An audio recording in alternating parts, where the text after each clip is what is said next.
एक प्रसिद्ध मंत्र का लेते हैं। तत्वायामी ब्रह्मणा, ये मंत्र पाठ करते हैं।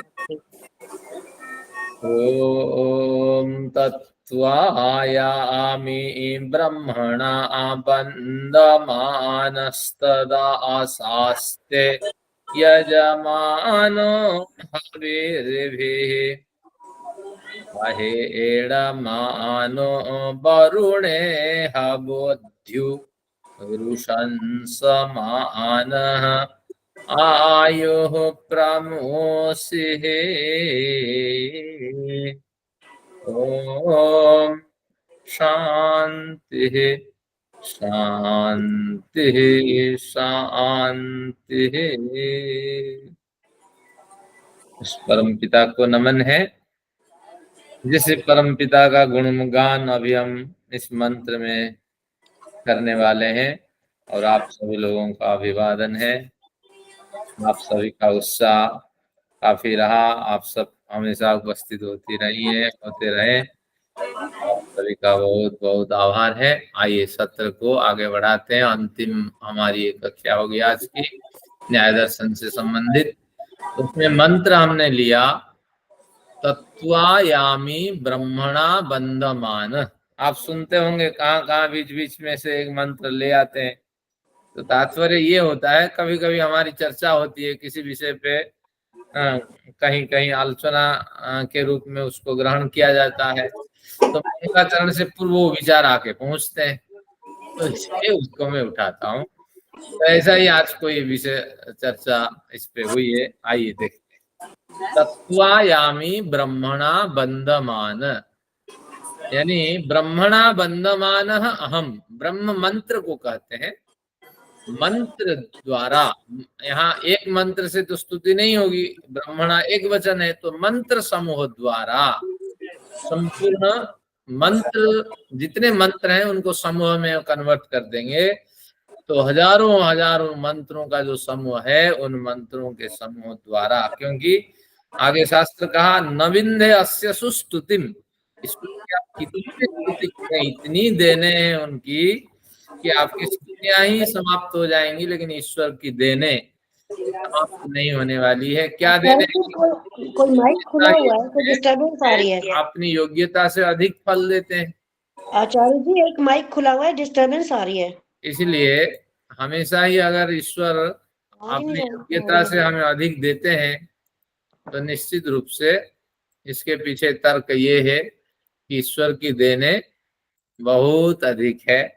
हमने इतना पुरुषार्थ किया नहीं जितना ईश्वर हमें दिया। भैया साहब मानते हैं या नहीं? पहली तारीख को आपको पता लग जाता है आपने श्रम किया या नहीं। पहली से 9 तक कैसे मालिक बन के आप बांटते हैं। तो इसलिए ईश्वर का हमें धन्यवाद करना चाहिए। तो क्या कहता है मंत्र, वही आपकी भाषा कह रहा होता है। देखिए, ब्रह्मणा बंधमान, मंत्र समूह रूपी स्तुतियों के द्वारा आपकी वंदना करते हुए मैं तत्वायामी, उस आपको प्राप्त हो रहा हूं। जैसे मंत्रों में विचार होते हैं, विचारों को जब मनन चिंतन करते हैं तो विचारों के अंदर घुसते जाते हैं, मानो हमें अनुभव हो रहा होता है कि ईश्वर मेरे ऊपर नीचे बाएं दाएं अंदर बाहर सब ओर व्याप्त हैं, और मैं ईश्वर की गोद में प्रतिष्ठित हूँ, निर्भय हूँ, भय शंका ग्लानि लज्जा से रहित हूँ, क्योंकि ईश्वर के आदर्श का पालन करता हूँ। तो इस तरह जो अनुभव होता है स्तुतियों को मनन करने से, विचारों का चिंतन करने से ईश्वर संबंधित, तो उसी भावना को यहाँ व्यक्त किया जा रहा है कि मैं हे ईश्वर, स्तुतियों के द्वारा, आपकी स्तुति समूह द्वारा आपकी वंदना करता हुआ मैं आपको निरंतर प्राप्त कर रहा हूं। अब यामी में कुछ विद्वान कहते हैं, जो व्याकरण शास्त्र जानने वाले, यामी में च का लोप हुआ है याचामी। आप ईश्वर से मंत्रों के द्वारा स्तुति करता हुआ मैं कुछ याचना करता हूं, तो हमें कोई हानि नहीं है। तो याचामी का यामी हो गया है, च का लोप हुआ है चा का।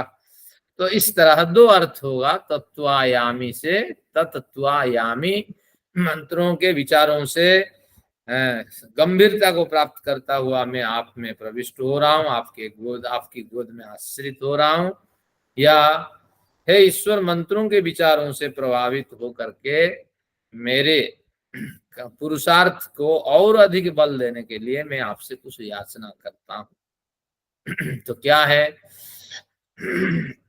तत्वायामी ब्रह्मणा बंधमान स्तदा सस्ते यजमानो हविर्भिः यजमानः अहं हविभिः तत् आसस्ते।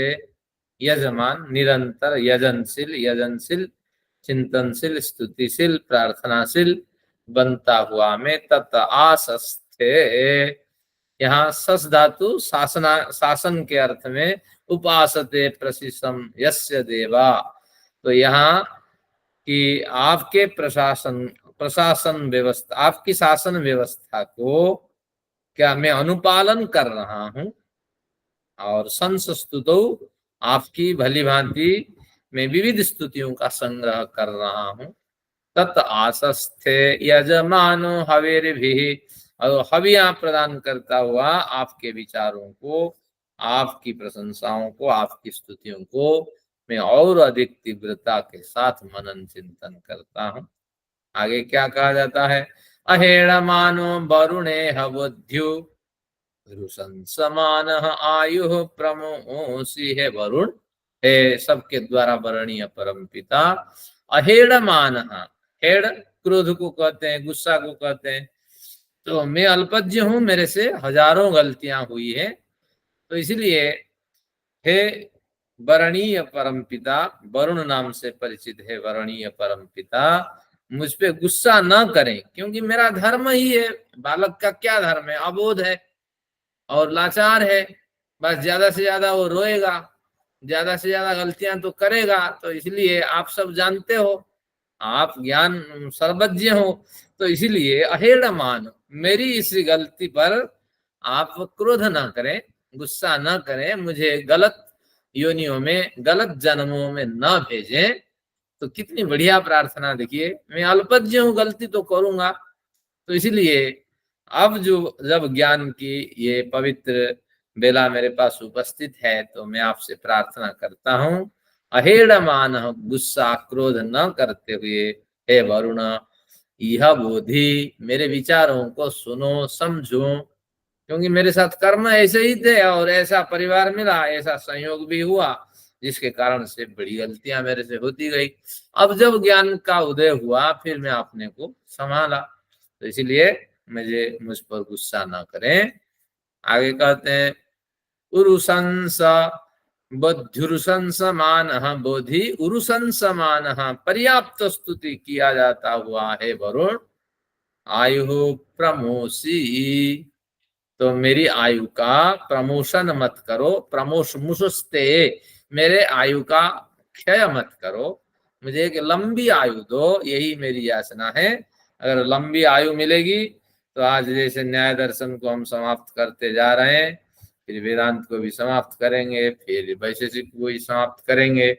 और अनुराधा जी तो कह रही थी कि अब मुझे इतनी आयु दें कि मैं मीमांसा दर्शन 16 अध्याय वाली जो मीमांसा दर्शन की पुस्तक है, उसका भी अध्ययन करके उस पर भी कविताएं लिखूं। तो निश्चित रूप से ईश्वर से हमारी यही प्रार्थना है, बड़ी आयु लंबी दें, क्योंकि अभी हमारी आयु में सुगंधी नहीं आई है, पुष्टि भी नहीं हुई है, यानी हम अपने को व्यवस्थित नहीं कर पाए हैं, तो पोषण हमारी आयु में नहीं आया है। सुगंधी भी नहीं आई है, क्योंकि विषय को हम भली भांति दूसरों तक पहुंचाने में असमर्थ हैं, स्वयं ही समझने में असमर्थ हैं, तो हमारी कीर्ति यश कैसे होगा?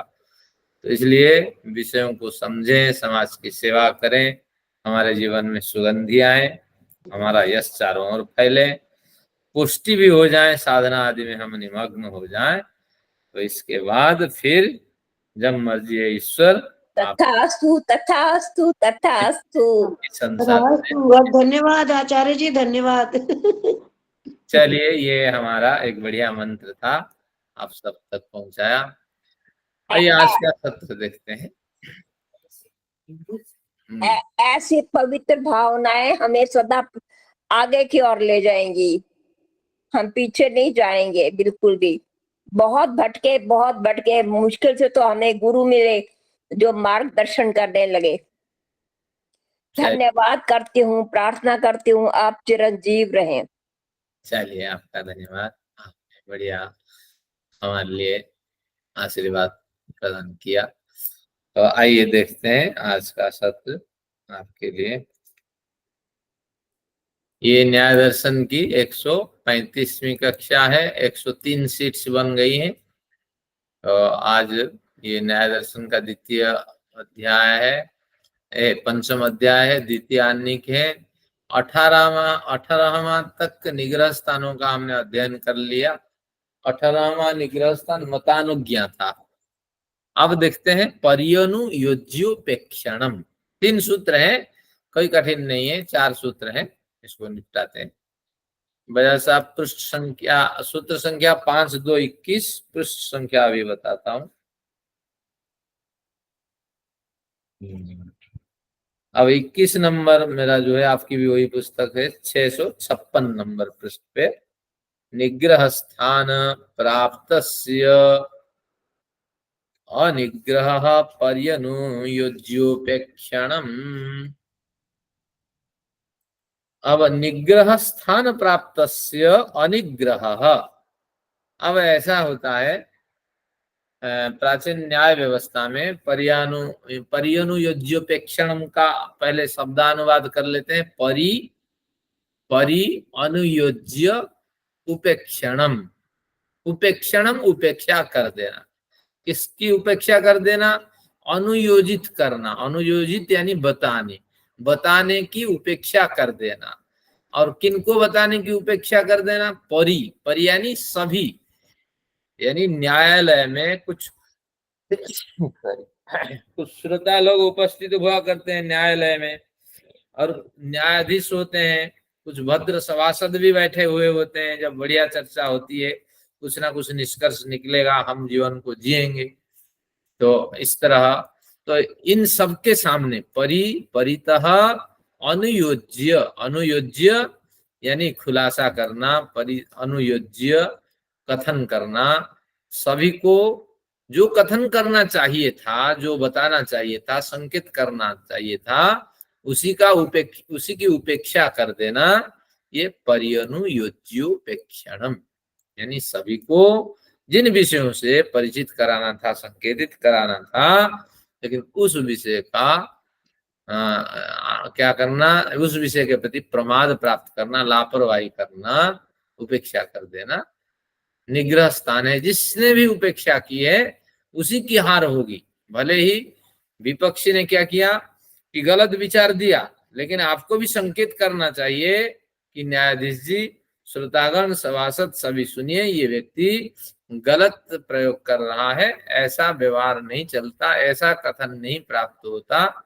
तो इस तरह संकेत करना चाहिए। अगर नहीं किया गया, उस व्यक्ति के द्वारा नहीं किया गया, तो निश्चित रूप से न्यायाधीश क्या करता है कि उसको ही, जो बिल्कुल सही पक्ष में रहने वाला है, उसको क्या कर देता है, उसको भी निग्रह स्थान प्रदान करता है। बहस के योग्य नहीं है, इससे त्रुटियां हुई है। उसके पीछे, इसके पीछे क्या तर्क है? तर्क यही है कि सभी अलर्ट रहेंगे कि इस व्यक्ति ने कैसी शब्दावली का प्रयोग किया, इस व्यक्ति ने कैसे प्रमाण रखे, कैसे तर्क रखे। तो ये दोनों बहस करने वाले जो दोनों होते हैं, दो पक्ष, ये बिल्कुल सतर्क रहेंगे, सावधान रहेंगे, क्या शब्द उसके मुख से निकला और क्या उसके प्रमाण कहीं मिलेंगे या नहीं मिलेंगे। तो इस तरह एक अलर्टनेस बना रहता है, और श्रोताओं को भी उत्साह मिलता रहता है कि हर बातों में, हर विचारों में कुछ ना कुछ नयापन आता है। तो इस तरह विचार रहता है। तो इस प्रयोजन से, यानी बोरिंग ना हो, शास्त्रार्थ को बोरिंग से बचाने के लिए अब क्या करता है कि निग्रह स्थान प्रदान करते हैं न्यायाधीश। बल्कि ऐसे होता है, गोल होता है, फुटबॉल के गोल, 5 बार निग्रह स्थान इसको मिला, 10 बार निग्रह स्थान इसको मिला। तो इस तरह फिर जिसको ज्यादा निग्रह स्थान मिला, उस पक्ष में हार हुई। ये भी बहस चलती होगी, ऐसा तो नहीं होता है, लेकिन बचाव करके निग्रह स्थान का संकेत किया जाता है। और फिर न्यायाधीश के द्वारा निग्रह स्थान दिलाने पर यथार्थ सिद्धांत का फिर कथन होता है। तो इस तरह एक बार सूत्र देखिए, सूत्र क्या कहता है, निग्रह स्थान प्राप्तस्य, जिसको निग्रह स्थान प्राप्त हो गया उसका अनिग्रह, उसको उसका अनिग्रह करना, वो निग्रह प्रदान नहीं करना, उसके निग्रह यानी पराजय, उसकी गलती का खुलासा नहीं करना सभी के सामने, ये खुलासा नहीं करना, अगर ऐसा कोई पक्ष दिखाई पड़ता है उस पक्ष को पर्यनुयोज्योपेक्षण नामक निग्रह स्थान प्राप्त होता है। आइए हिंदी में देखते हैं। निग्रह स्थान पराजय को कहते हैं। तो पराजय को प्राप्त किए हुए व्यक्ति या पक्ष को शास्त्रार्थ करने वाले प्रतिवादी द्वारा तुम पराजित हो गए हो, आदरणीय न्यायाधीश जी, मेरा प्रतिद्वंदी गलत सिद्धांत प्रस्तुत कर निग्रह स्थान को प्राप्त कर लिया है, ऐसा संकेत किया जाना चाहिए। प्रतिद्वंदी द्वारा ऐसा संकेत किया जाना चाहिए, इसने गलत उत्तर का प्रयोग किया, इसको निग्रह स्थान, आप तो निग्रह स्थान की बात कर रहे हैं, आप कहाँ सिद्धांत की बात कर रहे हैं। तो इस तरह संकेत करना चाहिए। यह इसीलिए ताकि शास्त्रार्थ करने वाले जागरूक सदस्य हैं, न्यायादि शास्त्रों के मर्मज्ञ विद्वान हैं, हर प्रसंग को तर्क को नापतोल करके प्रयोग करने वाले होते हैं, ऐसा अनुभव न्यायाधीश और उपस्थित सामान्य श्रोताओं को प्राप्त हो। हर तर्क प्रमाणों को सभी प्रतिभागी रुचि के साथ सुने, प्रसन्न रहें, तो शास्त्रार्थ कभी बोरिंग नहीं होता, हंसी मजाक काफी होती है उसमें, फिर निग्रह स्थान मिलता है, फिर वो उसका बचाव करता है। तो इस तरह एक रोचक ये क्रम था, बड़ी रुचि के साथ लोग बैठ के सुनते थे। तो महर्षि के इसमें लिखा है जीवन चरित्र में, क्या लिखा है, शास्त्रार्थ महर्षि क्या करते थे, संस्कृत में करते थे, और उस समय संस्कृत का इतना प्रचार नहीं था, मुसलमान हावी था, उर्दू का प्रचार था, और अंग्रेज भी हावी थे, तो इसलिए बहुत से लोग बड़ी श्रद्धा के साथ बैठते थे, क्या चर्चा होगी, लेकिन आनंद केवल वही ले पाते थे जो संस्कृत के विद्वान होते थे। तो महर्षि को बड़ा दुख हुआ, बाद में लोगों ने कहा कि आप जिसकी चर्चा करते हैं थोड़ी हिंदी में करें, ताकि हम और अधिक सुन पाए और हम तालियां बजाते रहें। तो इस तरह फिर चर्चाएं होती रही। महर्षि ने फिर उसी चर्चा से इतना प्रभावित हुए कि उन्होंने अपना जो ग्रंथ पहले अंग्रेज संस्कृत में लिखते थे और उनको हिंदी में लिखने लगे, और जो लिख चुके ग्रंथ हैं उनका फिर हिंदी में अनुवाद किए। तो इसलिए जो परिचित भाषा से शास्त्रार्थ होना चाहिए और सबको बड़ा आनंद आता है। तो जैसे एक शास्त्रार्थ का बढ़िया विषय सुनाता हूँ। शास्त्र में कहा गया कि अग्निमूर्धा चक्षुषी चंद्र सूर्य, ईश्वर का स्वरूप कैसा है, अग्निमूर्धा, अग्नि जैसा उसका सिर है, चक्षुषी चंद्र सूर्य, दोनों नेत्र चंद्र सूर्य जैसे हैं, दिशा श्रोत्रम बाग विवृताश्च वेदा, उसके कान कैसे हैं ना दिशाएं जैसी हैं, जो भी हो। अब बात रही कि कुछ पूर्व पक्षी कहता है कि बिल्कुल वेद के अनुसार हमें चलना चाहिए, वेद के अनुसार हमें विचार रखना चाहिए, वेद के अनुसार हमें मूर्ति का पूजन करना चाहिए। तो बस वेद के अनुसार मूर्ति का पूजन करो। शास्त्रार्थ का अग्निमूर्धा चक्षुषी चंद्र सूर्य, ईश्वर का सिर नहीं है तो ईश्वर के सिर की जगह क्या करो, आग जलाओ। चक्षुषी चंद्र सूर्य, दोनों आंखें बनाओ, तो ईश्वर की कैसी आंखें होगी, एक चंद्र एक सूर्य। तो सूर्य कितना बड़ा है बजा साहब, बहुत बड़ा। अब चंद्र कितना होगा, एक रेता के बराबर, रेत के बराबर। तो ऐसे बनाओ, ईश्वर एक आंख फूट गई है, एक आंख बहुत बड़ी है, तब फिर वो बनेगा ना। दिशा तरंगवाद विभूत वेदा, पेट नहीं है, अगर पेट नहीं है तो फिर ईश्वर का पेट कौन है, न भाग विवृत वेदा हृदय विश्वमस्य, ये विश्व उसका पेट है, तो बहुत बड़ा पेट बना दो, तो फिर मूर्ति कैसे विकृत हो जाएगी। तो इसलिए वेद जैसे कहता है आप ऐसा मूर्ति भी नहीं बना सकते, बल्कि इसका तात्विक अर्थ लगाओ कि ये लिख लिख की बात नहीं करता है, ईश्वर की व्यापकता दिखा रहा है। तो ईश्वर को फिर आप प्रतिमा आदि के द्वारा चित्रित नहीं कर सकते, नहीं तो समस्या यही होगी। मना थोड़ी करता है, करो। हाँ, एक करा बहुत बड़ी आंख बनाओ, हैं? अब फिर आगे समस्या आएगी वेद मंत्र, सहस्त्र शीर्षा पुरुष, हजार उसकी खोपड़ियां बना दो।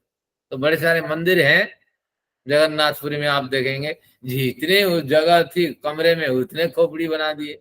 अब तो जगह है नहीं, कहाँ से खोपड़ी बनाए? क्या है ये? सहस्त्र शीर्षा पुरुष का मंदिर है। अब मैंने एक बार गिनने शुरू किए तो कितने गिने मैंने? 22-23 खोपड़ियां हुई। और कितने खोपड़ियां बनाएगी? कमरे में भर गई उतनी खोपड़ियों से। हाँ, एक आदमी आदमी बना दिया और उसकी खोपड़ी रावण के 10 है, और वो 22-23 खोपड़ी बन गई है। नहीं, रावण के तो 10 सिर नहीं थे, यानी 10 सिर में जितनी बुद्धियां थी। अच्छा, ये हाँ, ये अभिप्राय है। धृतराष्ट्र के 100 बच्चे नहीं थे, बल्कि धृतराष्ट्र के 100 बड़े सहयोगी थे जो मिनिस्ट्री में। ये बड़े तार्किक होते हैं विषय, इनको समझना बड़ा कठिन है। तो इसलिए कि रावण के लिए ऐसा बोलते थे गुरु जी, चारों वेद और 6-7 दर्शन उसको कंठस्थ थे। बड़ी समझदार व्यक्ति था, नहीं तो सीता का भी तो बलात्कार कर सकता था। बड़े विद्वान थे, बोलते हैं दशासन। हाँ, तो 10 सिर इसलिए उसको कहा दशानन कहा गया। बड़ी बुद्धि उनमें थी, और 10 खोपड़ी में धारण करने वालों में जितनी बुद्धि है, बुद्धिमान की 10 बुद्धिमान की खोपड़ी के बराबर बुद्धि रावण के पास विद्यमान थी। तो इस तरह चलिए, तो हमारे पूर्वजों का थोड़ा हमने अध्ययन किया, तो ये हो गया। तो हमें ऐसे संकेत करना चाहिए। आगे देखते हैं, अगर प्रतिवादी द्वारा ऐसा संकेत न्यायाधीश में संकेतित, न्यायाधीश न्याय सभा में प्रतिवादी द्वारा ऐसा संकेत न्याय सभा में संकेतित नहीं किया जाता है, तो जिसकी तरफ से गलती हुई उस पक्ष को पर्यनुयोज्योपेक्षण नामक निग्रह स्थान पराजय प्रदान किया जाता है। यहाँ जीत किसी की नहीं होती है, ध्यान रखना। जीत तो सत्य की होती है, लेकिन जिसको बार बार निग्रह स्थान प्राप्त होगा तो उसका व्यवसाय खतरे में रहेगा। भाई, इस व्यक्ति को के पक्ष में हमें नहीं जाना है, ये तो बार बार हारता है।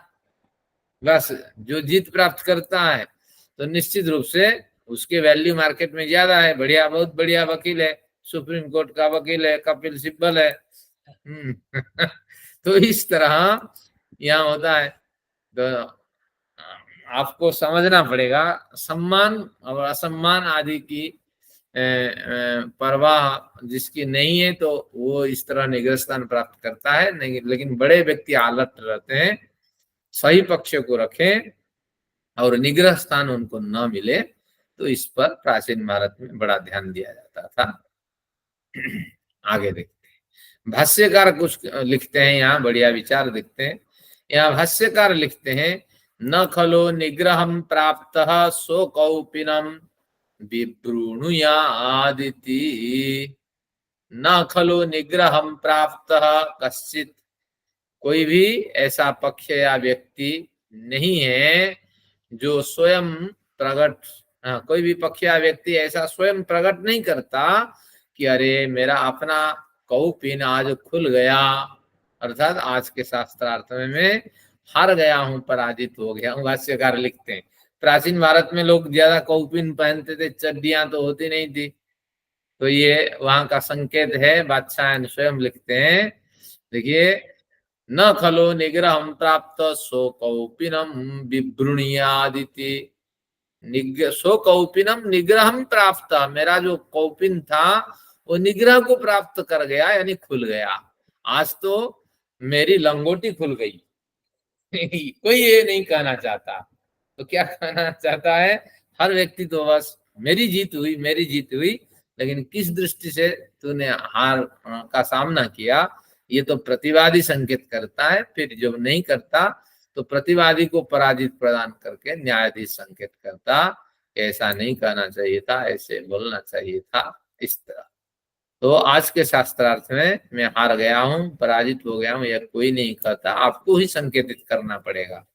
अतः पराजित को तुम पराजित हो गए हो ऐसा सभा में न कहना प्रतिवादी या वादी के लिए पर्यनुयोज्य निग्रह स्थान, जिसकी बारी है, जिसने खुलासा नहीं किया तो उसको निग्रह स्थान प्रदान किया जाएगा। तो कई बार होता है ना, क्रिकेट खेल आप देखते हैं, थर्ड एम्पायर के लिए, अंपायर के लिए अगर अपील नहीं होती है तो कई बार क्या होता है कि आउट हुआ व्यक्ति भी बच जाता है, क्योंकि अंपायर को दिखता नहीं है थर्ड अंपायर में, फिर अपील की जाती है। तो यहाँ अपील करना जरूरी है कि फलाने धारा के आधार पे न्याय दर्शन के द्वितीय अध्याय के और 21वें सूत्र के आधार पे ये कहा जाता है कि इस व्यक्ति ने जब गलत प्रयोग किया तो इस गलत प्रयोग का फलाने ने संकेत नहीं किया, तो इस प्रयोजन से तो आपको निग्रह स्थान प्राप्त होता है। अगली बार तैयारी के साथ आओ, नहीं तो आपके जो लाइसेंस है रद्द कर दिया जाएगा, आप हमारा समय खराब करते हैं। तो इस तरह आज की भाषा में ये कहा जाएगा। तो ये प्राचीन भारत के न्याय विधान है, आपने इसको पढ़ा सुना, बहुत बढ़िया था ये। पर्यनुयोज्य प्रेक्षण, यानी भैया हार जीत तो लगी रहेगी, लेकिन क्यों आपने बेइज्जत करानी है, तो इसलिए सही प्रयोग करते हैं लोग, गलत प्रयोग नहीं करते हैं। सबके साथ स्थान में बेइज्जत होता है, हाँ बेइज्जत होती है। तो इस तरह सूत्र संख्या 22 पे वैसा सब समझ में आ गया। गलती करने वाले का संकेत भी करना चाहिए, चुगली नहीं है, बल्कि इससे क्या होगा कि सभी को खुशी होगी, अलर्टनेस होगा, शब्दावली का कम प्रयोग होगा और सही जो पक्ष है, दिशा है, उस पे कार्य होगा, न्याय बढ़िया मिलेगा। अच्छा, अगला देखते हैं निरोनुयोज्योपेक्षणम निग्रह स्थान। निग्रह स्थान यानी पराजय, भूल को पकड़ लेना। क्या निरनुयोज्य का मतलब क्या है? अच्छा क्या कहते हैं? अनिग्रह स्थाने, जिसको निग्रह स्थान दे नहीं दिया जा सकता है, उसने कुछ पक्ष रखा, अभी विचार नहीं किया गया, लेकिन उसके पक्ष रखते ही निग्रह स्थानाभियोग, अभियोग आने लगता है, आरोप आने लगता है कि इसको तो निग्रह स्थान मिलना चाहिए। अरे ये पढ़ा लिखा आदमी नहीं, कुछ ना कुछ रख दिया विचार, तो ये इसका विचार निग्रह स्थान योग्य है। अगर ऐसे बिना बहस किए, बिना समीक्षा किए, बिना उसका पक्ष पंचावयवादी सुने समझे, अगर इस तरह पक्ष रख दिया जाता है कि इसका कथन का किस जगह से आए हो, नाम है तो जो ये हजारी, क्या है, हजारीबाग कोर्ट से आया है। आपने हजारीबाग में प्रैक्टिस तो किया, यहाँ डिस्ट्रिक्ट कोर्ट में प्रैक्टिस किया नहीं किया, तुरंत सुप्रीम कोर्ट में पहुंच गया, ये निग्रह स्थान इसको दे दिया जाए, इसका कोई अनुभव नहीं, ऐसा ही जो पक्ष रखता है। तो इस तरह अगर अनिग्रह स्थान में बिना चर्चा के उसके पक्ष पे अगर उसको नहीं मिलना चाहिए था जहां, लेकिन इस तरह अगर आरोप लगा करके दबाने की कोशिश की जाए, तो जिसने भी दबाने की कोशिश की, अभियोग किया, तो उसको निरनुयोग्य, निरनुयोज्य अनुयोग, अनुयोग यानी अभियोग, जहां नहीं होना चाहिए अभियोग, वहां अगर किया तो उसका नाम है निरनुयोज्योपेक्षण, निरनुयोज्यानुयोग, निरनुयोज्य उपेक्षा, अनावश्यक उपेक्षा। इस तरह अनावश्यक उपेक्षा नामक निग्रह स्थान उसको प्राप्त किया कराया जाता है। अब देखते हैं क्या है इसका हिंदी में अर्थ। निग्रह स्थान में न आने पर भी यदि प्रतिपक्षी द्वारा मिथ्या आरोप लगाया जाए, मिथ्या आरोप लगा के तो लोगों को दबाना चाहते हैं ना, जो सीनियर वकील है वो कैसे दबाते हैं जूनियर वालों को, तो मिथ्या आरोप लगाया जाए कि इसके सिद्धांत प्रमाण तर्क आदि निरर्थक हैं, अतः यह निग्रह स्थान को प्राप्त होता है, यह पक्ष, यह व्यक्ति निग्रह स्थान को प्राप्त होता है।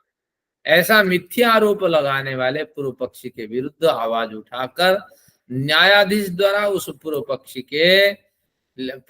के लिए पराजय दिलाई जाती है, जिस पराजय का नाम निरनुयोज्योपेक्षणम। अब तात्पर्य ये हुआ कि आपने अगर मेरे पे आरोप लगाया तो मानहानि मुकदमा में ठोक दूंगा तुम्हारे नाम पर।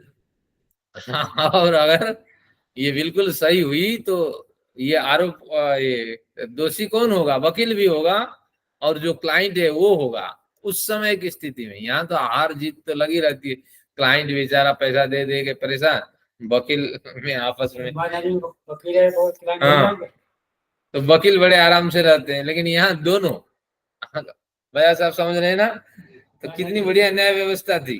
वकील यानी बहस करने वाला, शास्त्रार्थ करने वाला, और जो अभियोगी, जो आरोपी, ये सभी अगर हार जाते हैं तो उनके लिए जबरदस्त सजा होती है। तो इसलिए कोई गलत पक्ष प्राचीन भारत में लेता ही नहीं था, और जो गलत पक्ष के लिए बहस के लिए तैयार होता था वो सरकारी वकील, राज शास्त्रार्थ करने वाला विद्वान, वही थोड़ा विषय को खोलता था तो वो रखता था, लेकिन गलत नहीं होता था उसके विचार, सब सत्य मार्ग पे चलते थे। तो इसलिए इसका नाम न्याय, न्याय यानी नयते, नियते इति न्याय, अच्छे मार्ग में वो ले चलता है, हमेशा अच्छे मार्ग में वो संकेत करता है, यथार्थ का कथन करो। नियते, नी में बड़ी मात्रा, यते, नियते इति न्याय, अच्छे मार्ग से जो आगे आगे ले चलता कल्याण के रास्ते पर, वो न्याय है। और उस न्याय में मिथ्या तो होता ही नहीं। कोई किसी को बचाने की कोशिश करे तो तुरंत दो बहस करने वाले हैं, वकील बहस करे तो उस पे भी पिटिशन होता था कि जो निर्णय न्यायाधीश, न्यायाधीश के निर्णय से हम असहमत है और एक शास्त्रार्थ की आवश्यकता है, वो भी डरता था। यहाँ राजा को भी कितना कोड़े, अथर्ववेद में, ऋग्वेद में लिखा है राजा को 20 कोड़े मारे जाते थे गलतियां होने पर, या राज्य पद छोड़ दो, अगर रहोगे तो 20 कोड़े खाओ, दोबारा गलतियां नहीं होनी चाहिए। तो कितनी बढ़िया व्यवस्था हमारे यहाँ थी। और न्यायाधीश की क्या बात है, राजा तो न्यायाधीश की नियुक्ति करता था, तो इसलिए ये ऋग्वेद में 20 कोड़े मारे जाते थे राजा को, या 10 कोड़े, इस तरह। चलिए, हमें तो गर्व होता है, लेकिन हम जिस के हिस्से हैं वो आज विकृत हो गया है देश। नी धातु प्रापणे, पहुंचाना, नी धातु बड़ी न में बड़ी की मात्रा वाली धातु का मतलब पहुंचा, ले जाना, इस अर्थ धातु से शब्द का अर्थ। आगे बढ़ते, अपसिद्धांत नामक निग्रह स्थान है। अपसिद्धांत 21 नंबर, 21 नंबर सूत्र, नहीं 21 नंबर है इसकी क्रम संख्या। अपसिद्धांत जो है 23 नंबर सूत्र है, 657 इसकी संख्या है। अपसिद्धांत पृष्ठ संख्या 657 पे इसमें क्या कहता है? सिद्धांतम अभ्युपेत्य अनियमात कथा प्रसंगो अपसिद्धांतः। सिद्धांतम अभ्युपेत्य, अभ्युपेत्य स्वीकार करके, सिद्धांत को स्वीकार करके।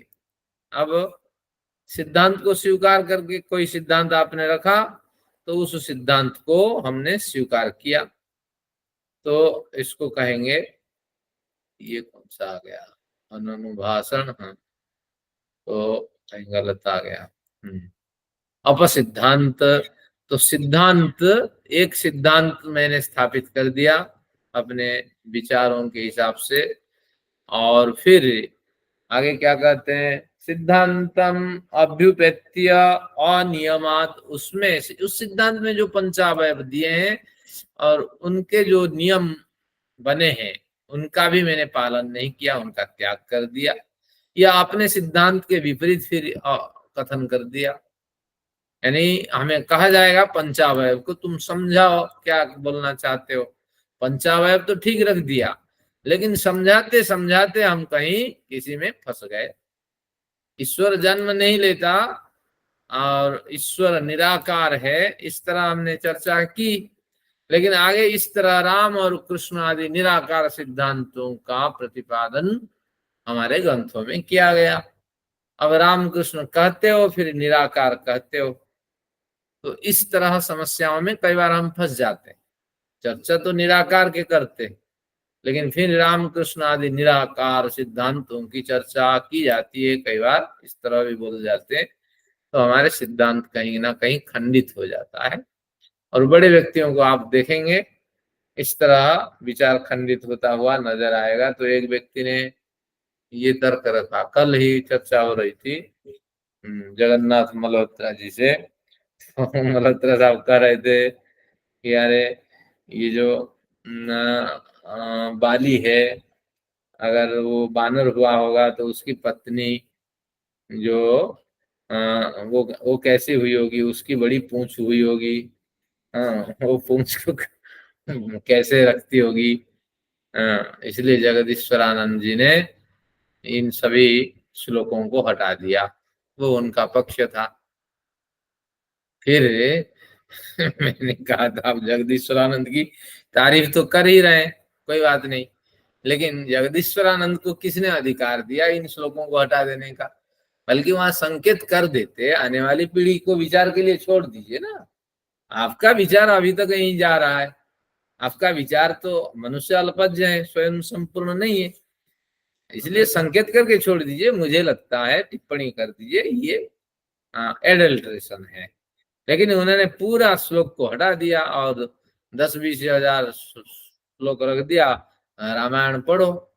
एक तो आर्य समाजी लोग जो हैं पढ़े लिखे होते हैं, आधुनिक विद्या में समय होता नहीं, जब जाते हैं तो वही छोटी सी पुस्तक देख के पढ़ते हैं, लेकिन जो वास्तविक स्वरूप है उससे ओझल रहते हैं और उसी में बस करते जाते हैं। हाँ नहीं, इसलिए नहीं, हमें तो वो तो अलग प्रकरण है, हमें तो संपूर्ण टेक्स्ट रखना चाहिए। और फिर जैसे उदयवीर जी ने लिखा, ये प्रक्षिप्त है, उसको नीचे फुटनोट में डाल दिया, लेकिन कहीं भी उन्होंने जो मूल स्वरूप है उसको बिगाड़ा नहीं। लेकिन जगदीश्वरानंद से ये बड़ी गलतियां हुई, रामायण को भी संक्षिप्त कर दिया, उससे जो मन में आए सो हटा दिए। मनुष्य अल्पज्ञ है, किस आधार पे आप पूरे को पूरा हटा दे रहे हैं? समझ रहे हैं बजा साहब, कितनी बड़ी विकृति हुई है। लोगों को यही लगता है रामायण में जितना बचा है यही रामायण है। एक देखने के लिए आने वाली पीढ़ी को हमारी पुस्तक नहीं छपेगी, क्योंकि बस एडिशन हो गया, छोटा सा सब पढ़ना चाहते हैं, तो लोगों के पास जो साहित्य नहीं पहुंचेगी। बस किसी को और दिमाग लगाना ही नहीं, सारा दिमाग जगदीश्वरानंद पे ही है। तो इस तरह शास्त्रार्थ होती है, ध्यान रखना। आप कहेंगे ना नहीं बिल्कुल सही लिखा, वो उनका तर्क हो सकता है, लेकिन हमें पढ़ने नहीं दिया, इसकी जो त्रुटि हुई वो भुगतेंगे स्वामी जी। ऐसा नहीं है, किसी ने भी अधिकार नहीं दिया कि हमारे सिद्धांत को तोड़कर मरोड़ करके रख दें टुकड़ों में। चलिए, तो ये मेरे विचार वहां तक पहुंच गए। तो अपसिद्धांत को आप समझ गए, एक सिद्धांत हमने प्रतिपादित कर दिया, फिर उसके विपरीत कुछ कथन कर दिया। तो स्वामी जी ने एक सिद्धांत तो रखा था, लेकिन विपरीत आचरण कर दिया कि सभी को काट कूट कर रख दिया। अरे कोई नहीं जानने वाला, आने वाली पीढ़ी मूर्ख ही है, बस मेरी पुस्तक पढ़ो। ये जो बताया ये हो गया इनका अपसिद्धांत नामक निग्रह स्थान जगदीश्वरानंद को हमने प्रदान किया। ध्यान रखना, क्योंकि उन्होंने हमें पढ़ने के लिए ही नहीं दिया क्या है क्या नहीं है। अब देखिए भाष्य सार पे चलते हैं। भाष्य सार क्या कहते हैं, यहाँ थोड़ा सामान्य सा विचार है, कठिन तो कुछ नहीं, केवल सुनी। अब पूर्व पक्षी ने एक सिद्धांत रखा, क्या सिद्धांत है? किसी सत यानी जो अस्तित्वमान है, विद्यमान है और अविनाशी है, जिसकी सत्ता हमेशा बनी रहती है, नष्ट नहीं होती है। तो इस तरह पूर्व पक्षी कहता है किसी सत पदार्थ का नाश नहीं होता है, जो सत है वो क्यों विनाश को प्राप्त करेगा। और जो असत अविद्यमान है, अविद्यमान असत से अभिप्राय अत्यंत अभाव, जो कभी होता ही नहीं है, तो उस पदार्थ की उत्पत्ति नहीं होती है। जो कभी होता ही नहीं है, खरगोश के सिंह होता है, इंजीनियर साहब होता है? नहीं होता। जब नहीं होता है तो फिर असत पदार्थ है। आकाश के फूल खिलते हैं, आकाश में नहीं खिलते हैं, अपने आप थोड़ी खिलेंगे। तो इसलिए जैसे नहीं होता है, बांझ के बेटे नहीं होते हैं, ये सब अत्यंत अभाव है। तो ये इन पदार्थों से कोई उत्पत्ति नहीं होती है, और जो यथार्थ सत्य अविनाशी और अविद्यमान पदार्थ है उनका नाश नहीं होता। ये पक्ष रख दिया, मजबूत पक्ष है, पंचावय के माध्यम से उन्होंने रख दिया। ठीक है, फिर आगे इसको न्यायाधीश ने कहा समझाओ, या पूर्व पक्षी ने रखा तो उत्तर पक्षी वकील ने कहा भैया तुम अपना पक्ष समझाओ। शास्त्र वकील का मतलब शास्त्रार्थी से पूछा गया, अब करो तुम अपना पक्ष रखो। तो ये पक्ष उन्होंने फिर उसको बताना शुरू किया। यह संपूर्ण जगत यानी कार्य जगत किसी एक मूल उपादान कारण से बना है। जो जगत है किसी मूल उपादान कारण से बनता है। उदाहरण देते हैं, मिट्टी में जो उपादान कारण दिखाई पड़ता है वह घड़े में सकोरे में दिखता है। यानी मिट्टी उपादान कारण है और उपादान कारण से कार्य का निर्माण होता है। तो घड़ा और सकोरा इसमें कार्य है। तो घड़े सकोरे के टूटने पर ये फिर मिट्टी में बदल जाते हैं। तो ये टूटते हैं फिर मिट्टी में बदलते हैं, मूल उपादान कारण में विलीन हो जाते हैं। हम जिस स्रोत से आए थे, हम कहाँ से आए थे? चौधरी साहब बताइए, कहाँ से आए थे? आकाश से आए थे।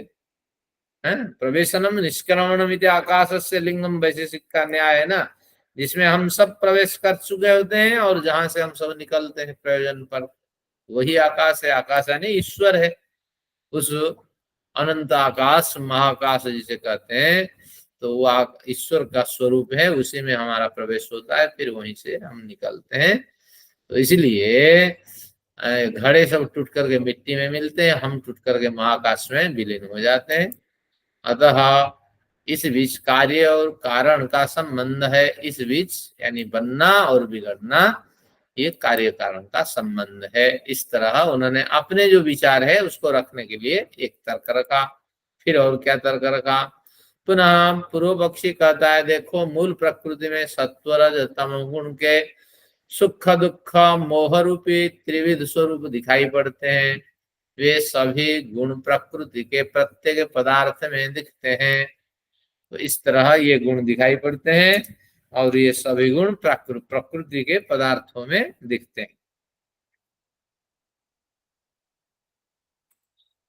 अब फिर आगे कहते हैं, कोई पदार्थ किसी को सत्व गुण से युक्त होने से अच्छा लगता है, तो कोई रजो गुण से युक्त होकर कामादि राग को, आसक्ति को उत्पन्न करता है।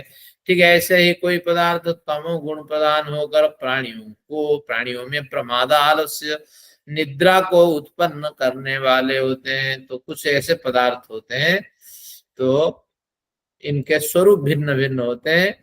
अगर खीर है तो निश्चित रूप से सत्व गुण का पदार्थ है। अगर मीट मछली है ये रजोगुण का पदार्थ है। अगर खट्टा मीठा आदि है, खट्टे मीठे आचार आदि हैं, ये सब आपके तमोगुण के पदार्थ होते हैं। तो इसलिए इस तरह सभी पदार्थों में कुछ पदार्थों में सत्वगुण पृथक से दिखता है, रजोगुण पृथक से दिखता है, तमोगुण पृथक से दिखता है। यानी रजह और तमह वहां दबे हुए होते हैं, सत्व प्रधान होता है। रजोगुण में रजा प्रधान होता है, सत्व और तमह दबे हुए होते हैं। तमोगुण में तमह प्रधान होता है, सत्व और रजह दबे हुए होते हैं।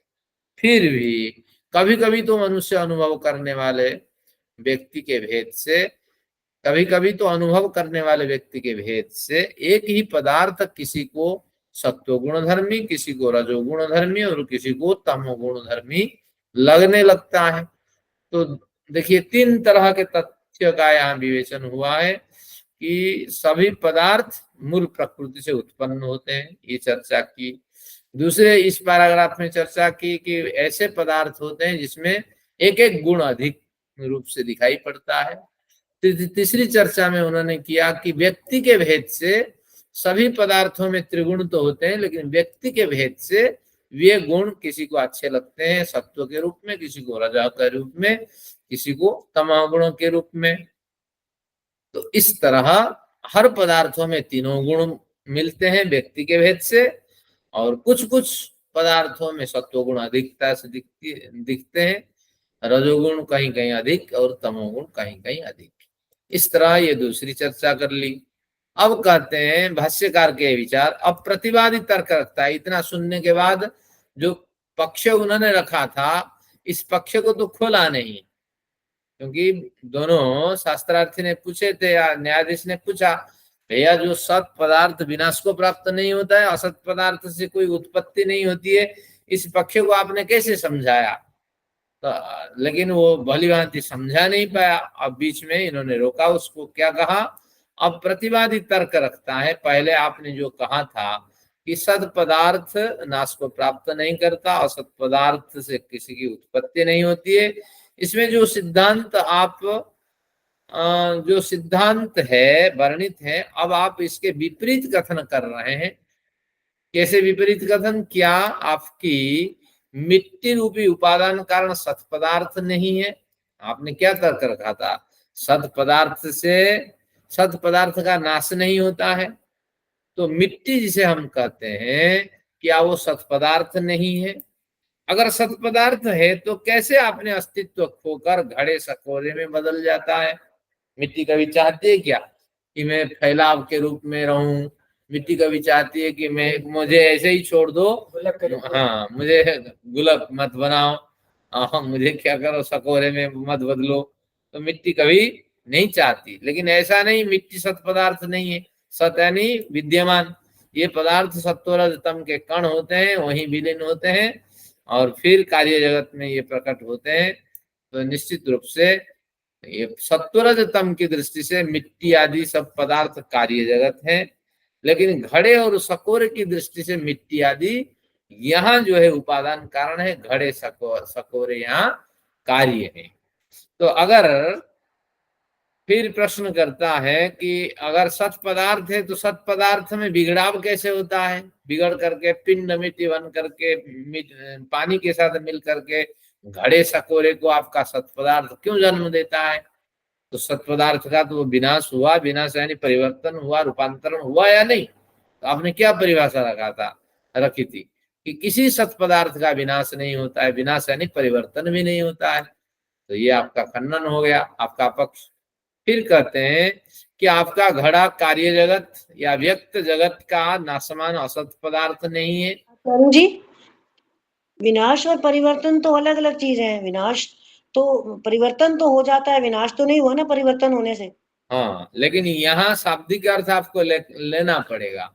प्रकृति कार्य जगत जो है वह परिवर्तनशील है, तो कार्य जगत विनाश को प्राप्त नहीं करता, क्योंकि कार्य जगत का जो क्या कारण है? उपादान कारण है। कार्य जगत का जो निमित्त कारण है वो निश्चित रूप से बना रहता है कारण जगत में। तो इसलिए प्रकृति में अगर नाशमान प्रकृति को हम मानेंगे तो वहां परिवर्तन ही आपको मानना पड़ेगा, क्योंकि प्रकृति नाशमान नहीं है। अगर नाशमान का कहीं कथन होता है तो वहां परिवर्तन लेना होगा। तो यहाँ इसी तरह आपको लेना पड़ेगा कि सत पदार्थ जो है वह विनाश को प्राप्त नहीं करता। तो यहाँ आपके सामने जो रखा गया मिट्टी है, वो घड़े की तुलना में सत पदार्थ है, उपादान कारण है। तो निश्चित रूप से उपादान कारण में बड़ा बदलाव हुआ, जिसके कारण कार्य उत्पन्न हुए घड़े सकोरे के रूप में। तो उपादान कारण जो सत माना जाता था वो निश्चित रूप से परिवर्तन को प्राप्त हुआ, परिवर्तन यानी विनाश को प्राप्त हुआ। इस तरह यहाँ तर्क रखा गया। चलिए आगे देखते हैं, क्या घड़ा कार्य जगत या व्यक्त जगत नाशमान असत पदार्थ नहीं है? तो जब घड़ा बन गया उसको कार्य जगत कहेंगे। जब मिट्टी था तब कारण जगत था। उसी कार्य जगत को दूसरे शब्द में व्यक्त जगत, मिट्टी के रूप में अस्तित्व नहीं था, लेकिन घड़े के रूप में अब कुछ ना कुछ तो अस्तित्व है, वजन है, आकार है और कुछ व्यवहार पदार्थ के रूप में दिखाई पड़ता है। तो इसलिए घड़ा निश्चित रूप से कार्य जगत या व्यक्त जगत में एक असत पदार्थ के रूप में उत्पन्न हुआ, क्योंकि घड़ा मिट्टी की दृष्टि में असत पदार्थ है। मिट्टी उपादान कारण होने से सत पदार्थ है, थोड़ी दीर्घ समय तक उसी रूप में रहने वाली है, लेकिन ये पदार्थ शीघ्र ही परिवर्तन को प्राप्त कर जाने वाले हैं। घड़ा टूट जाएगा तो नाशमान है। अगर ये घड़ा सकोरे आदि नाशमान पदार्थ है तो किस मूल उपादान कारण में वह टूट करके बदल जा रहा है? अगर है यानी नाशमान है, असत पदार्थ है, तो फिर कैसे मूल उपादान कारण मिट्टी में टूट करके बदल जा रहे हैं ये सब? और घड़े सकोरे आदि तो कैसे ये टूट करके बदलते जा रहे हैं? किसमें? मिट्टी में। तो इन्होंने क्या कहा था? असत पदार्थ जो है वह उत्पन्न को प्राप्त नहीं करता। तो ये घड़ा असत पदार्थ हुआ और टूट गया, ठिकरे में बदला, और बदल करके कई वर्षों के बाद फिर मिट्टी में परिवर्तित हो गया। तो तात्पर्य ये हुआ कि असत पदार्थ में फिर उत्पन्न होने की क्षमता आने लगी। तो यहाँ जो असत पदार्थ है वास्तविक रूप में यहाँ तो अत्यंत अभाव का कथन नहीं, यहाँ केवल प्राग भाव का कथन किया जा रहा है कि पहले ये इस रूप में नहीं था, अब इस रूप में है। लेकिन ये कुछ शास्त्रीय विषय हो गया, कठिन तो कुछ नहीं है, इतना है। तो उन्होंने एक तर्क रखा था, सत पदार्थ विनाश को प्राप्त नहीं होता है, तो मिट्टी को सत पदार्थ घड़े और सकोरे के कारण हम मानेंगे। घड़े सकोरे मिट्टी के सामने असत पदार्थ है। तो अगर मिट्टी रूपी सत पदार्थ घड़े सकोरे में बदल जाता है तो मिट्टी का विनाश हुआ। घड़ा और सकोरे से सिद्धांत के हिसाब से अविद्यमान पदार्थ से उत्पत्ति नहीं होती है। तो घड़े और सकोरे जो है नाशमान पदार्थ है। तो अगर इससे उत्पत्ति नहीं होती है तो टूट करके मिट्टी में मिल करके फिर नई उत्पत्ति का कारण कैसे बनते हैं? तो इस तरह उन्होंने इसको खंडन किया। तो अब आया तो फिर इसी को, अतः ऐसे पूर्व स्थापित सिद्धांत के विरुद्ध कथन करना अपसिद्धांत नामक निग्रह स्थान है। तो बस अपसिद्धांत नामक निग्रह स्थान का मतलब है अपना पक्ष रखिए सोच समझ करके। अगर कहीं इधर उधर चर्चा करते हुए अपने पक्ष पे आपने आघात कर दिया, ईश्वर सब जगह है, लेकिन सब जगह है तो इसमें भी, मूर्ति में भी है, तो आपको इसमें क्या आपत्ति है? ईश्वर निराकार है, दिखते नहीं है। इस तरह अगर आरोप आप लगा देंगे स्वयं सिद्धांत पर, तो फिर आप इसी सिद्धांत को प्राप्त करेंगे। क्या है? अपसिद्धांत नाम का निग्रह स्थान। लेकिन सभी मूर्ति में ईश्वर बसते हैं, लेकिन ईश्वर सब जगह है तो दीवार में क्यों नहीं बसते? उसी भगवान के मंदिर के दीवार में क्यों नहीं बसते? उसी के दरवाजे में क्यों नहीं बसते? उसी के कुंडी में क्यों नहीं बसते? उस जिस पत्थर में आप चलते हैं पैदल, वहां सिर रगड़ के चलिए, भगवान भी वहां बसते हैं। सब में भगवान बसते हैं ना। तो इसलिए सिद्धांत तो हम गलत कर रहे हैं। कहते हैं सब में भगवान बसते हैं, लेकिन पूजते हैं जो बढ़िया हमें दिखता है, आकार प्रकार स्वरूप वाला। तो कहाँ हम मानते हैं? फिर भगवान को एक देशी मानते हैं ना। तो त्रुटि यहाँ नहीं है, त्रुटि तो आपके सिद्धांत में है, आपके व्यवहार में है। तो सब जगह ईश्वर सुनते हैं, तो फिर मंदिर जाके क्यों सुनाते हो तुम? जहां बैठो वहां ध्यान लगाओ, वहां ईश्वर का की पूजा उपासना करो। तो इस तरह सिद्धांत के विपरीत कभी नहीं जाना। हमने देखा एक संत हैं, शिवरात्रि में रुद्राभिषेक करते हैं और समाज में आके बड़े प्रवचन देते हैं, भैया सिद्धांत के विपरीत आचरण करते हो, तो तुम्हें नहीं जाना चाहिए। जाना चाहिए तो स्पष्ट करना चाहिए। दूसरों के आग्रह को मैंने टाल नहीं पाया तो जाके, लेकिन क्रिया ना करें ना, आप योगदान करें। ऐसा करेंगे तो फिर वही हो जाएगा जो हाल पहले हुआ। तो इनको अपसिद्धांत, ऐसे सिद्धांत के विपरीत जो राधा का गाना गाते हैं ना सत्संग में, तो उनको कौन सा निग्रह स्थान है? अपसिद्धांत निग्रह स्थान देते। बोलते तो हैं बहुत कुछ, लेकिन करते हैं विपरीत। जो संध्या नहीं करते हैं, पूजन नहीं करते हैं, संध्या पूजा देखिए हम करके आए, तो ये नहीं करते हैं। अपसिद्धांत निग्रह स्थान, सुनने से कुछ नहीं होगा, आचरण में लाइए। 5 मिनट 10 मिनट महत्वपूर्ण होता है जीवन के, तो इसको अपनाइए। हेत्वाभास को देखते हैं। हेत्वाभास अब समाप्त की ओर है हम। और हेत्वाभास में क्या कहा, हेत्वाभासास्स यथोक्तः यथा उक्तः हेत्वाभासास्स, यथा उक्ता। हेत्वाभासा, हेत्वाभास में 5 हेत्वाभास होते हैं। तो हेत्वाभास जितने मैंने सारे बताए थे, अब कहते हैं कौन, गौतम महर्षि अंतिम सूत्र में न्याय दर्शन के जितने हेत्वाभास मैंने बताए थे, ये सारे के सारे हेत्वाभास भी निग्रह स्थान के योग्य होते हैं। यानी हेत्वाभास में 2 क्वालिटी है।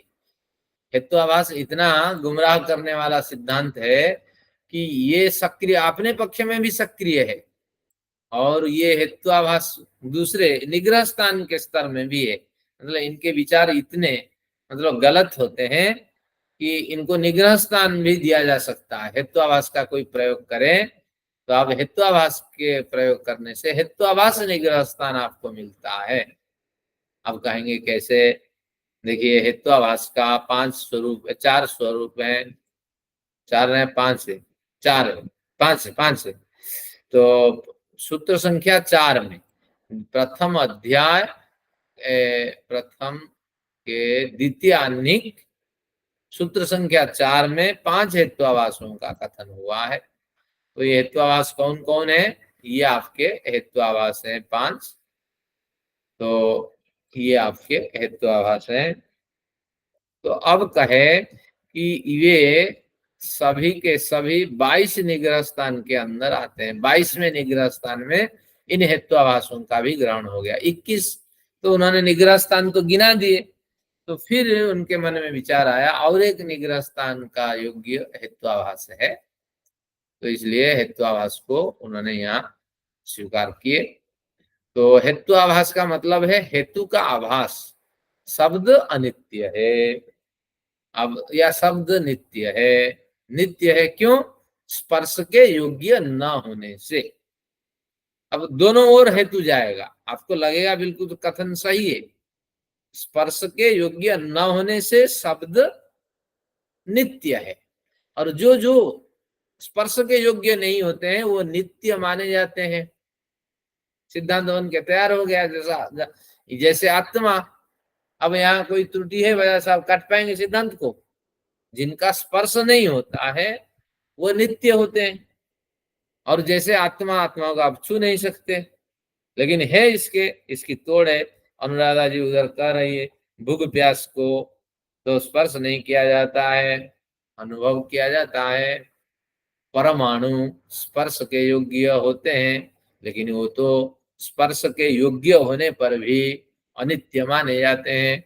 सिद्धांत क्या रखा गया था, जो पदार्थ स्पर्श के योग्य नहीं होते हैं केवल वही नित्य होते हैं। परमाणु स्पर्श के योग्य होने पर भी नित्य माने जाते हैं। सिद्धांत खंडित हो गया है नहीं। जो हवा आके हमसे टकरा रही है, परमाणु टकरा रहे हैं ना, हवा का अपना अस्तित्व तो है नहीं, तो जो भी है परमाणुओं के झोंक को ला करके हमसे टकरा रहा है, टकरा रही है, तो बस सिद्धांत खंडित हो गया। लेकिन ऐसा सुंदर लिपाई पुताई करके ये हेत्वाभास प्रस्तुत कर दिया जाता है, तो जिससे क्या होता है ना, बड़ा गुमराह हो जाता है और व्यक्ति भ्रम में फंस जाता है। तो ये निग्रह स्थान के योग्य भी है। आज भी कोई रेपिस्ट पकड़ा गया, मैंने देखा था, उसकी भी टांगे, वो भी बंदूक छुड़ा के भाग रहा था, उसको लंगड़ा कर दिया गया। ये लंगड़ा प्रोसेस बनाया गया। पहले तो मार देते थे और लंगड़ा करवा देते। तो इस तरह ये भी हेत्वाभास है। और तर्क क्या है, स्पर्श के योग्य न होने से, यानी बंदूक छीन करके भागने के कारण हमने इनको लंगड़ा कर दिया। तो ये हेत्वाभास है। और लेकिन है सिद्धांत के विपरीत कथन है। इन हेत्वाभासों को भी हम क्या कर सकते हैं, निग्रह स्थान कर सकते हैं। लेकिन अब प्रश्न उठ के खड़ा हुआ कि 5 हेत्वाभास है, 3 छल है, 22 जातियां हैं, 22 से आपके निग्रह स्थान है, 24 जातियां हैं। ये 54 प्रकार की गलतियों में आपने हेत्वाभास को केवल ही मान लिया कि ये हेत्वाभास जो है निग्रह स्थान है, लेकिन 3 छल भी तो है। तो इनको भी आपने क्यों नहीं माना निग्रह स्थान? और 24 जो जातियां हैं इनको भी क्यों नहीं माना? वो कहते नहीं नहीं, इनमें भेद है। हेत्वाभास में निरर्थक कथन होता है, और हेत्वाभास वहां सिद्धांत को विकृत करने के लिए और एक स्टेप चाहिए, लेकिन यहाँ तो विकृत सिद्धांत का प्रयोग किया जाता है। जैसे उदाहरण देखिए, मैंने आपके लिए विशेष में रखा कि अब 3 छल होते हैं, वाक छल, सामान्य छल, उपचार छल। इनको भी निग्रह स्थान मान ले? नहीं मान सकते, क्योंकि यहाँ विशेष त्रुटियां नहीं होती है। यहाँ केवल ही कथन में फर्क होता है, और यहाँ चालाकी से प्रयोग कर दिया जाता है वाक्य का, लेकिन यहाँ से गलत सिद्धांत का प्रयोग नहीं होता है। नव कंबल हुयम मानव कहा, ये अयम मानव कहा नव कंबल, नया कंबल से युक्त है या नौ कंबल वाला है। बस यहाँ गलत कहाँ कहा? केवल ही श्लेष शब्द का प्रयोग करके जो सामने वाला प्रतिपक्षी है उसको गुमराह कर दिया गया।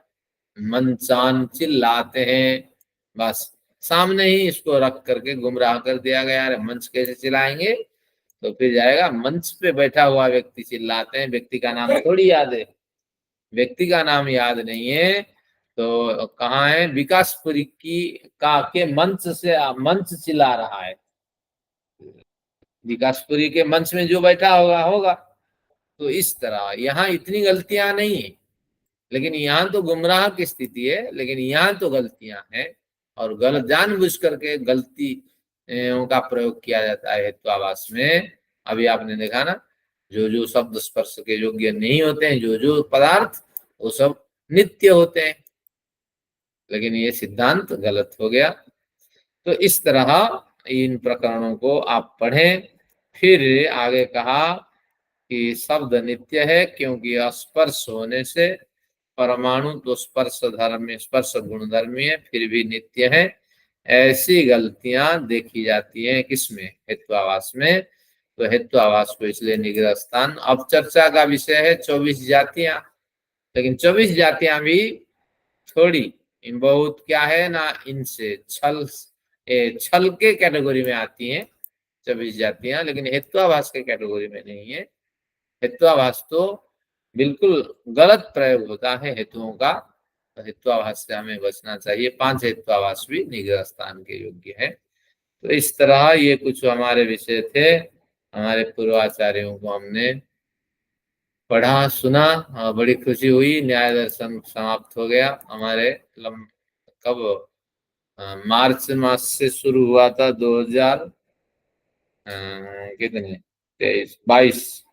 2022 मार्च से शुरू हुआ था। फिर 2022 को हमने क्रश किया, 23 को भी क्रश किया, और फिर 24 में हमने कवर किया। इसमें से आखिर के पर्याय में मेरी ज्यादा छुट्टियां हो गई, और आप लोगों का भलीभांति साथ रहा। मैं भी कभी छुट्टी नहीं चाहता, लेकिन कुछ विशेष परिस्थितियां रहती है।